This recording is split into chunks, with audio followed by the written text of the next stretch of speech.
j'espère que la première manifestation de la guerre froide sur le vieux continent, cette première manifestation a été concluse. On va prendre l'avion et on va en Chine. La Chine, il y a eu en Asie, notamment en 1905 ou bien 1904, je pense même 1905, il y a eu la victoire du Japon sur la Russie. J'ai parlé à la Russie. Il faudra attendre 1922 pour parler de l'Union soviétique.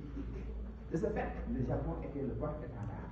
Mais le Japon est dépourvu de matières premières. Le Japon, par rapport à son agriculture, n'arrive pas à nourrir sa population. Donc le Japon avait besoin d'espace vital. Raison pour laquelle le Japon s'adonne à ce système de domination d'un État fort sur un État faible, communément appelé impérialisme. Face à la menace japonaise, les Chinois qui, en tout temps, et vous l'avez étudié en classe de troisième, la révolution nationaliste, sous la direction de Sun Yat-sen, le gendre à Chiang Kai-shek, Sun Yat-sen, donc, cette révolution nationaliste de 1911, où on a renversé la dynastie et on a mis en place la République nationale, la République, avec cette révolution nationaliste qui remettait en cause les accords jusque-là signés au nom de la Chine. On a parlé des traités illégaux. Ça a suscité beaucoup d'espoir.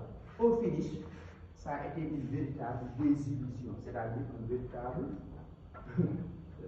désespoir.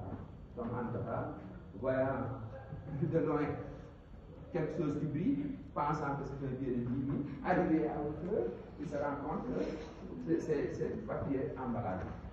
Donc elle va avoir une grande déception. Et qu'est-ce que l'illustre cette déception? C'est la première guerre civile chinoise, 1927-1936. Mais face à la menace japonaise, les Chinois se sont ligués comme un seul homme pour faire face à la menace extérieure. C'est pourquoi on va assister à une attaque. Mais avec la capitulation japonaise, le 2 septembre 1945, il marque la fin de la guerre sur le front asiatique. La guerre était terminée en Europe avec la capitulation allemande le 8 mai 1945. Illustration. En Allemagne, c'est une date de Potsdam du 17 juillet au 2 août 1945. Donc, il y a eu donc reprise des hostilités. C'est pourquoi la deuxième guerre civile chinoise est une manifestation de la guerre froide.